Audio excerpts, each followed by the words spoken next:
This video is sponsored by Dibbly Create. More about them later in the video. Imagine writing your next book in months, weeks, or even days faster with one small technique. What if you could write 10 times as fast using a very effective and proven strategy? It's outlining. But before any of you pantsers tune out, I assure you this method won't take away from your ability to write fluidly. Discovery writing is totally fine and, in fact, encouraged. For you plotters, you'll see how to cut down your planning and plotting time so you can write your next book much faster. I don't know about you, but I've got better things to do than spend the next month plotting my next book. Rest assured, you're in good hands because I've published over 50 nonfiction and fiction books over the past 9 years with over 29 book awards.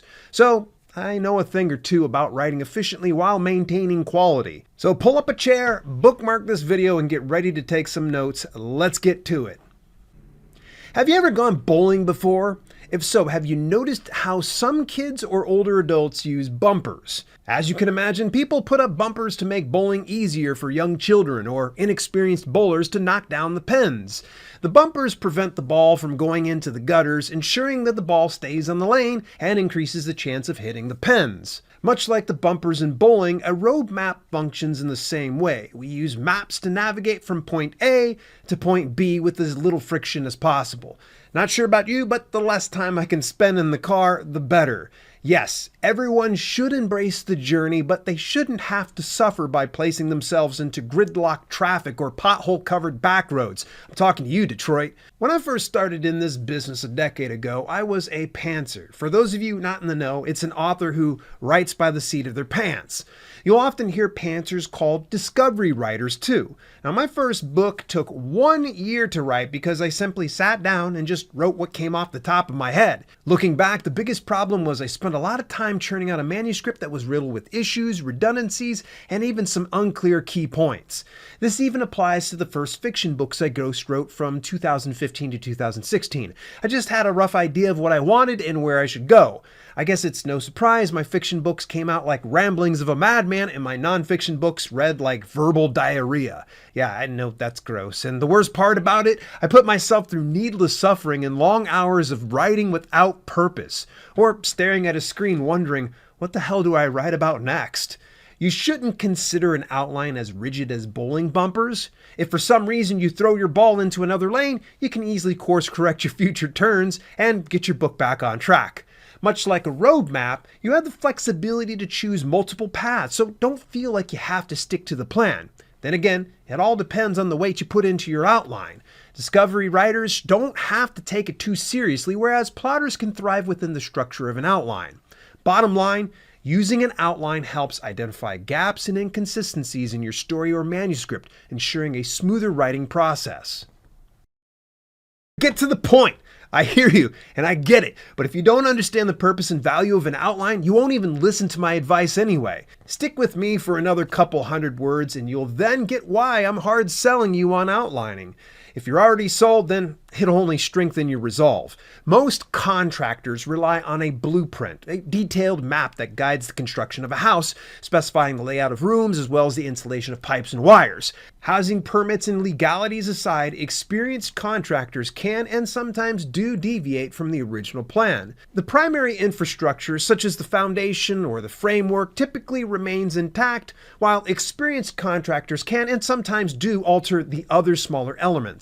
I'm sure every author's first book took a long time to write, but mine took especially long because I didn't have the framework in place.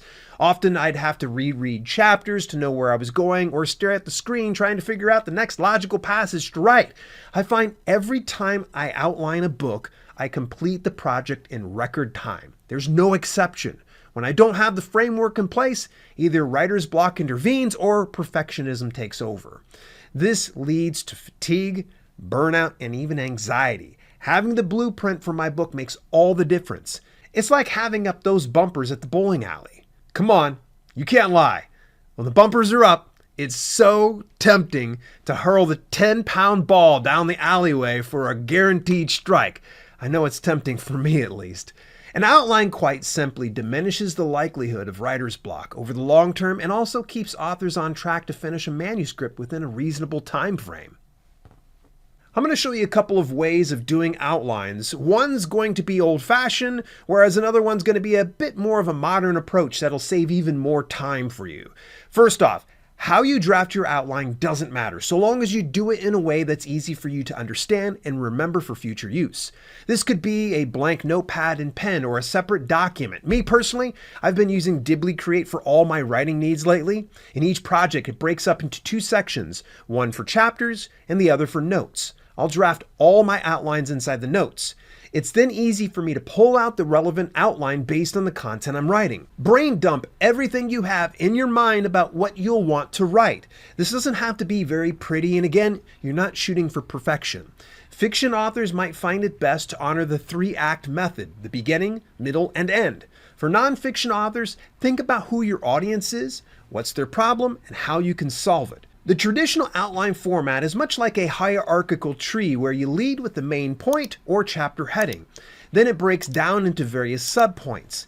And off each of those subpoints, you create additional breakdowns to better define what the chapter covers.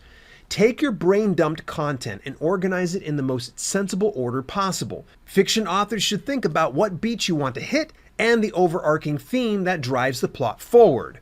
For nonfiction authors, it's all about dissecting every major point into minor points so the reader can follow along and stay interested in your book. For my fiction work, I like to sort out the characters, their motivations, what's happening, and what's the direction I'm taking the story. I like to write brief passages about each scene and will usually quickly draft something that resembles the direction I'm going. For nonfiction work, I ask exploratory questions until I get to the bottom of the reader's problem and my solution. I've known quite a few authors who will draft pages of an outline, some even being novella length. Then they'll go back and fill in the bones with more texture and depth. For me, an outline is like a list of bullet points, merely a hopping off point. I don't spend too much time writing more than a line or two of details. If I have to dive deeper, I just break them out into smaller micro points. Over the past decade, I've rarely spent longer than a week on outlining, and that's not a lot of focused work at a time. If I'm hard-pressed to crank out an outline, I can do it in a few hours for a 30 to 50,000 word manuscript. But what if you're strapped for time? Here, check this out. Over the past 5 months, I've leaned on Dibbly Create to generate outlines using their AI-powered assistant Kip. That's all well and good, but why don't we take Dibbly Create's outline tool for a test ride?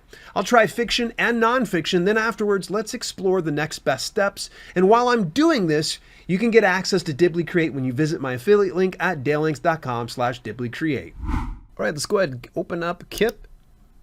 We're going to select outline. And then let's choose the audience type. I'm going to say adults. We'll start it out with fiction this time. And you know what? I'm just going to come up with some arbitrary numbers, to be honest with you. This is just for example's sake. So let's say I want to do 15 chapters.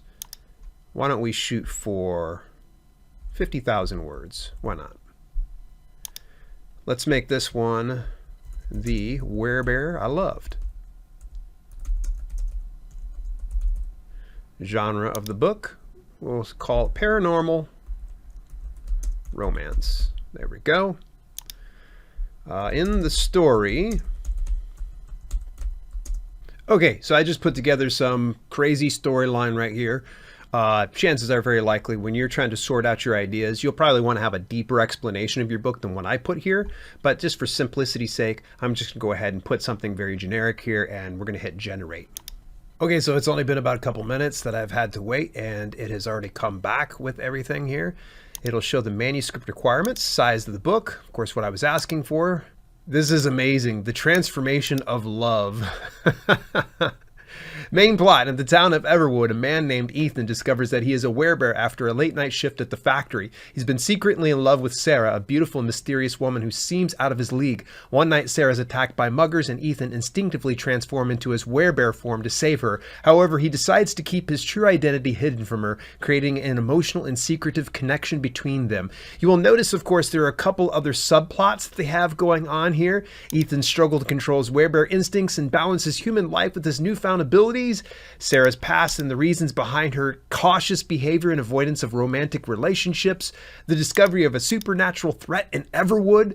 It shows me the premise It talks about the target audience, adults who enjoy paranormal romance genre, the style.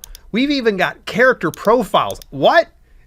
I didn't even give anything beyond, the basic, premise of this guy is a werebear and he has this love interest, and they just filled in the blanks. This is really kind of cool. Now, keep in mind that if I gave more details, it would probably take those details. So character names, profiles, things like that. I could have put that into the explanation of the book, but I'm lazy in this particular instance. So of course it's a trip to see all these things. So we go a little further down. Locations, trope categories, atmosphere and mood, book ending. We're going to do location descriptions. What do you do? Character description. They even have the muggers. Oh, wow, this is incredible. It goes very, very detailed through here. And you can see they really, really break things down. So I'm just going to go ahead and I'm going to scroll down just a little bit further here. And then what it's going to do is it starts to break everything down into the individual chapters. And it'll cover things like, the summary of the chapter. Then it's going to talk about each of the sub-events involved. And it breaks it down. Now, it's not doing the actual writing for you, not to be mistaken. All it's doing is just giving you some guideposts to kind of follow by. Do you have to stick to it? No. In fact, what I would recommend is that you take the outline and go through and change out some things that you think, oh, you know what, this is probably not right. Put your own spin on things. Don't allow AI to just do all the work for you. Yeah, it helps you out with the outline, but what it does is you have something to start with and you can start to kind of tweak things. So what I can either do is hit copy on it, or I can even save it to a note. So let's say I'm going to go ahead and werebear outline. We're going to go ahead and save it there like that, and boom. We've saved the note, and now it's up here inside my notes, and I can go back and refer to it anytime that I want to and break out each individual chapter as I go along. My gosh, look how detailed this is. I mean, this goes all the way down to chapter 15, the transformation of love. All right, so let's look at nonfiction books. Just as a quick aside, if you ever need to go back and reference anything that you've done before, hit the little clock, and of course it'll show you all of the things that you've done before, so you don't have to go back and regenerate any of this. Okay, so we're going to start a new outline. Let's do audience. Again, I'm going to go for adults. We're going to choose nonfiction. Let's choose about 12 chapters. And you know what? I'm going to shoot for 30,000 words on this one. The book title, we're going to go ahead and do a book about how to write an outline for beginners. Genre of book, writing and publishing. Main topic, outlining a book. Now I'm going to go ahead and write brief explanation. Again, any of the work that I did ahead of time, I can always just copy and paste into here. All right, I'm going to go ahead, generate, and we're going to see what it gives us. All right, it took less than about a minute for it to come back here. Now you're going to see that with nonfiction, it obviously isn't as detailed or as deep, but it still is pretty darn nice. So if we just scroll on through here, outline for nonfiction book, how to write an outline for beginners. All right, cool. So we've got the subtitle for the book, A Comprehensive Guide to Crafting Effective Outlines for Successful Writing and Publishing. Cool. I like that as a suggestion. Niches of the book. This book caters to beginner writers and authors who want to learn the art of outlining the context of writing and publishing their own book. Size of the book. The book consists of 12 chapters with a total word count of 30,000 words. Top 3 objectives of the manuscript. You'll see that the manuscript description here as well, it starts to break it down. Questions answered.